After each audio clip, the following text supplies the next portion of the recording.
बिस्मिल्लाहिर्रहमानिर्रहीम, अस्सलाम वालेकुम। आई होप कि आप सब खैरियत से होंगे, बिल्कुल ठीक ठाक होंगे।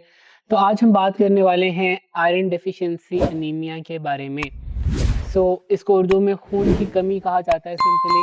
तो सबसे पहले हम डिफाइन कर लेते हैं कि एनीमिया क्या है, क्योंकि ये वीडियो थोड़ी सी लंबी होने वाली है, तो मैं सीधा ही स्टार्ट करने वाला हूँ। सबसे पहले हम एनीमिया को डिफाइन कर लेते हैं, जो आपके खून के खलियात होते हैं, जिनको रेड ब्लड सेल कहा जाता है या एरिथ्रोसाइट्स कहा जाता है। तो अनीमिया में ये होता है, या तो उनका साइज एबनॉर्मल हो जाता है, या उनका नंबर थोड़ा हो जाता है, या उसके अंदर जो हीमोग्लोबिन की मिकदार होती है वो कम हो जाती है।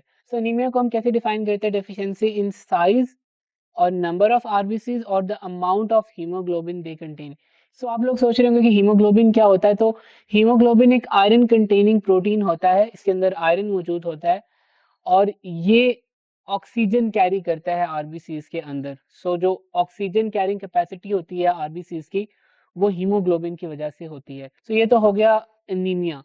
तो आज हम जिस बारे में बात करने वाले हैं वो है आयरन डेफिशिएंसी एनीमिया, यानी खून की कमी, जो कि बेसिकली आयरन की कमी की वजह से हो रही होती है। Iron deficiency anaemia is characterised by microcytic erythrocytes and decrease in concentration of haemoglobin.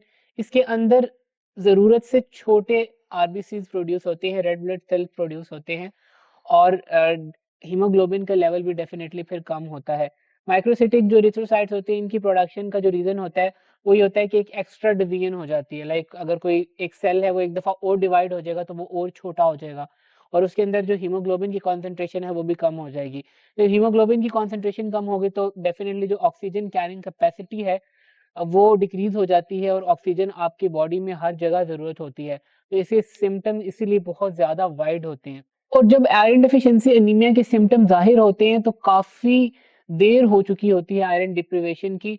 तो आयरन की कमी जब बहुत ज्यादा होती है तो फिर इसके सिम्टम्स शुरू होते हैं, और लास्ट स्टेजेस के ऊपर आपको आयरन डेफिशिएंसी एनीमिया हो जाता है। इसको डेफिनेटली क्योर किया जा सकता है, न्यूट्रिशनल इंटरवेंशन भी होती है, मेडिकल ट्रीटमेंट भी होती है।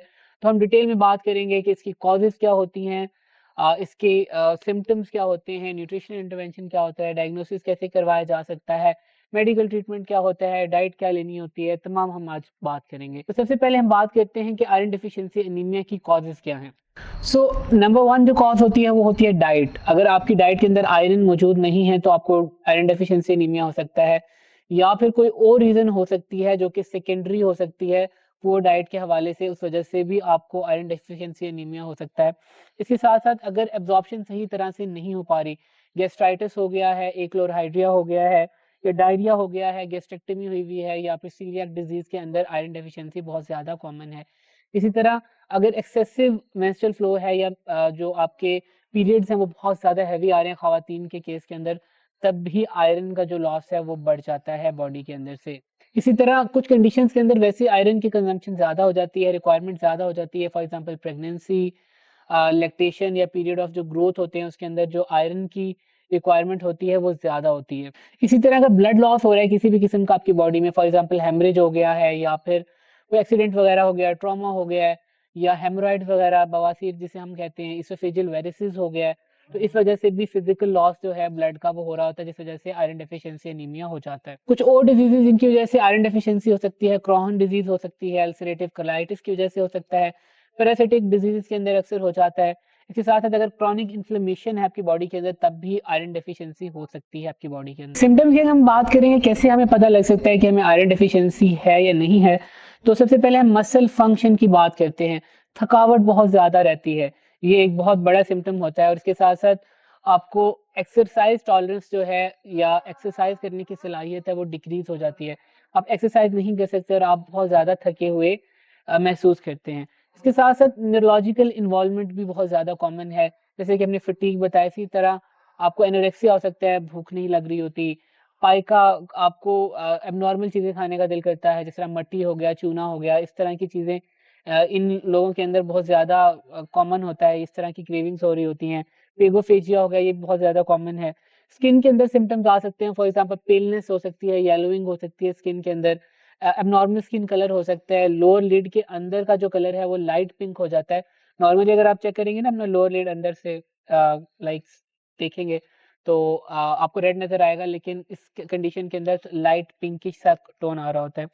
इसके अलावा काइलोनिकिया एक बड़ी कंडीशन होती है, स्पूनिंग ऑफ नेल्स कहते हैं, सॉफ्ट नेल्स कहते हैं। आपके नेल्स जैसे तो इस तरह डिप्रेशन डोम सा बन रहा होता है, लेकिन काइलोनिकिया के अंदर इस तरह डिप्रेशन अंदर से स्पून लाइक जिस तरह चम्मच होती है ना, जिस तरह हम खाते हैं तो उसके अंदर डिप्रेशन होती है, तो आपके नेल्स के अंदर काइलोनिकिया हो जाता है, स्पूनिंग ऑफ नेल्स हो जाती है। ये भी एक सिम्टम होता है आयरन डेफिशिएंसी का।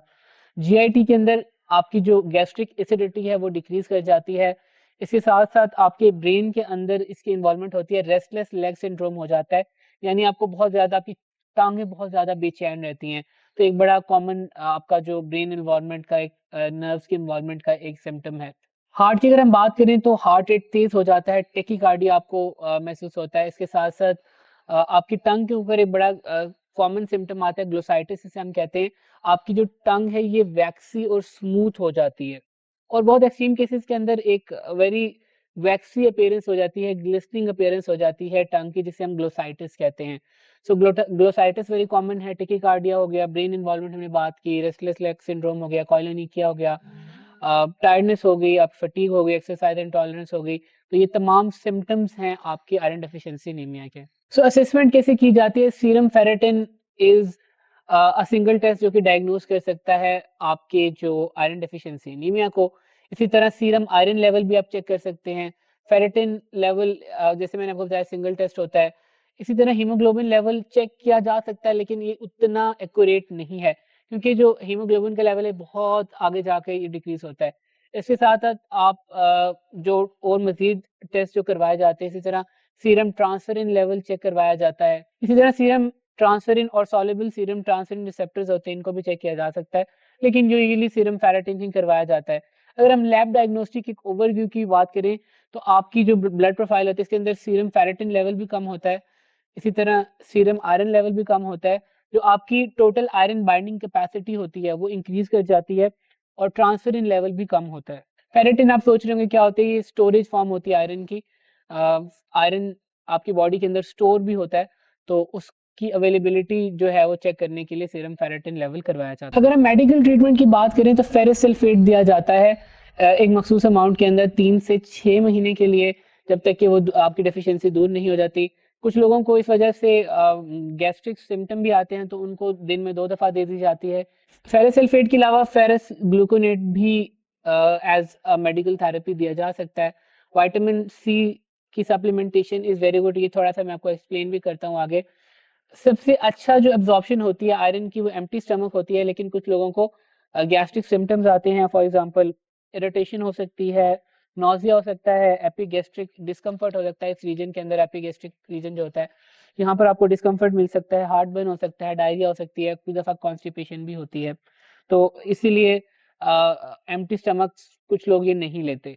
तो अगर हम न्यूट्रिशनल थेरेपी की बात की जाए कि ग़िज़ा के अंदर हम क्या चेंजेस लेके आएँ कि हमारा जो ये खून की कमी है ये दूर हो जाए, तो सबसे पहले जो आपने ग़िज़ा के अंदर चीज़ें इंक्लूड करनी है उसके अंदर आपके पास किडनी बीन्स हैं, लिवर है, बीफ हो गया, इसके साथ-साथ ड्राइड नट्स हो गए, ड्राइड पीस हो गए। इसके साथ-साथ आप डार्क ग्रीन लीफी वेजिटेबल्स को भी ऐड कर सकते हैं अपनी डाइट में। इसके साथ-साथ फोर्टिफाइड होल ग्रेन्स आते हैं, फोर्टिफाइड जिसके अंदर आयरन ऐड किया जाता है। इसी तरह बार्स, न्यूट्रिशनल बार्स आते हैं जिसके अंदर आयरन मौजूद होता है। सीरियल्स के अंदर फोर्टिफाइड जो सीरियल्स होते हैं उनके अंदर आयरन मौजूद होता है। तो फोर्टिफाइड सीरियल्स भी इस्तेमाल किए जा सकते हैं, नेचुरल सोर्सेज इस्तेमाल भी किया जा सकता है। 1.8 मिलीग्राम ऑफ आयरन ज़रूर एब्जॉर्ब होना चाहिए डेली, ताकि आपकी 80 टू 90% जो रिक्वायरमेंट है वो पूरी हो सके। तो आयरन 2 फॉर्म्स के अंदर होता है, एक को हम कहते हैं हीम आयरन और एक को हम कहते हैं नॉन हीम आयरन। जो हीम आयरन होता है इसको हम मीट पोल्ट्री फैक्टर भी कहते हैं, एमपीएफ, यानी ये मीट और पोल्ट्री से ऑब्टेन किया जाता है, चिकन वगैरह से, और ये आपकी बॉडी में ज़्यादा अच्छी तरह एब्जॉर्ब होता है, और इसीलिए कहा जाता है कि जो हीम आयरन है ये ज़रा सुपीरियर सोर्स है। इसी तरह नॉन हीम आयरन होता है, ये मीट पोल्ट्री फैक्टर के अंदर भी मौजूद होता है, लेकिन इसके साथ-साथ होल ग्रेन्स के अंदर, वेजिटेबल्स के अंदर, फ्रूट्स के अंदर भी आपको अवेलेबल होता है, लेकिन इसकी अब्जॉर्प्शन उतनी अच्छी नहीं होती जितनी हीम आयरन की होती है। इसकी अब्जॉर्प्शन को बेहतर करने के लिए विटामिन सी रिक्वायर होता है, इसीलिए विटामिन सी को अक्सर नॉन हीम आयरन के साथ कंबाइन किया जाता है। जैसे मैं बात कर रहा था कि विटामिन सी की सप्लीमेंटेशन भी दी जाती है ताकि आयरन अब्जॉर्प्शन की जो है जो रेशियो है वो बढ़ सके। तो वो इसीलिए है क्योंकि नॉन हीम आयरन को विटामिन सी सप्लीमेंटेशन रिक्वायर होती है ताकि इसकी अब्जॉर्प्शन हो सके। तो विटामिन सी एक बहुत पावरफुल रिड्यूसिंग एजेंट है, ये आयरन के साथ मिल के जो नॉन हीम आयरन होता है कॉम्प्लेक्स बनाता है और एक बेहतर तरीके से अब्जॉर्ब हो पाता है। अब हम बात करते हैं कौन सी ऐसी चीजें हैं जो कि आयरन अब्जॉर्प्शन को डिक्रीज करती हैं आपकी बॉडी के अंदर। आयरन अब्जॉर्प्शन डिक्रीज होती है ऑक्सैलिक एसिड की वजह से, जो कि अक्सर आपकी रॉ स्पिनच और चॉकलेट्स के अंदर मौजूद होता है। तो आपने ये ख्याल करना है कि आपने रॉ स्पिनच और डार्क चॉकलेट्स को थोड़ा सा अवॉइड करना है। इसके साथ साथ कुछ चिलेटिंग एजेंट्स होते हैं, आयरन चिलेटर्स होते हैं, फॉर एग्जांपल कार्बोनेट्स हो गए, फॉस्फेट्स हो गए, ऑक्सलेट्स हो गए, फाइटेट्स वगैरह हो गए। इसी तरह सीरियल्स, सोयाबीन्स, ये चीजें आयरन की अब्जॉर्प्शन को कम कर रही होती हैं। टी कॉफी जो है वो अगर मील के साथ ली जाए तो आपकी जो आयरन अब्जॉर्प्शन है 50% तक डिक्रीज कर जाती है। अब ये क्या करती हैं कि ये एक इनसॉल्युबल कंपाउंड बना देती हैं आयरन के साथ, और जो एब्जॉर्प्शन है वो नहीं हो पा रही होती। स्पेसिफिकली टी के अंदर एक कंपाउंड होता है टैनिन, वो इसके साथ एक कंपाउंड बना रहा होता है।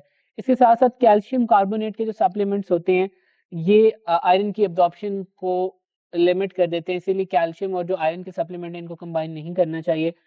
पॉलीफिनोल्स जो कि कॉफी के अंदर मौजूद होते हैं वो भी आयरन एब्जॉर्प्शन को डिक्रीज करते हैं। इसी तरह टैनिन, जैसे हम बात कर रहे थे, टैनिन जो कि ब्लैक टी वगैरह के अंदर अवेलेबल होते हैं, ये भी आयरन की जो एब्जॉर्प्शन है इसको डिक्रीज करते हैं। तो ये तमाम चीजें आपने कोशिश करनी है कि आयरन सप्लीमेंट के साथ बिल्कुल नहीं लेनी, या अगर आप नेचुरल डाइट से भी आप ले रहे हैं तो इन चीजों को आपने अवॉइड करना है। वैसे जनरल रूल होता है कि टी कॉफी हमारे यहाँ पर एक बड़ा कॉन्सेप्ट है खाने के साथ पीने वाला, लेकिन ये कोई बहुत एक हेल्दी हैबिट नहीं है।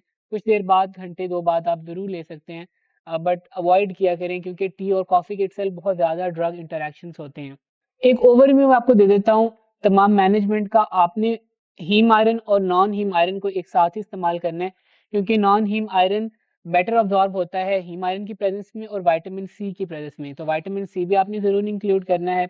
इसके साथ-साथ आपने कोशिश करनी है कि टी और कॉफ़ी बिल्कुल इस्तेमाल नहीं करनी है अपने मील्स के साथ, और कोशिश करें कि जो आपका फूड है वो आप किसी कास्ट आयरन के जो लोहे के बर्तन होते हैं उसके अंदर बनाएँ। ये भी डेफिशिएंसी को दूर करने का बहुत एक अच्छा तरीका होता है।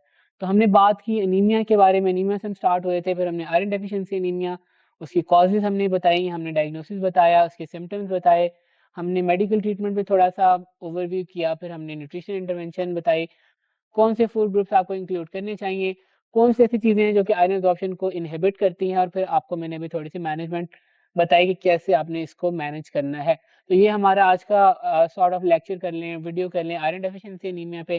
तो जो लोग खून की कमी का शिकार हैं वो ये स्टेप ज़रूर फॉलो कर सकते हैं। डेफिनिटली आपको अपने डॉक्टर और डायटीशियन से विजिट करने की ज़रूरत पड़ती है।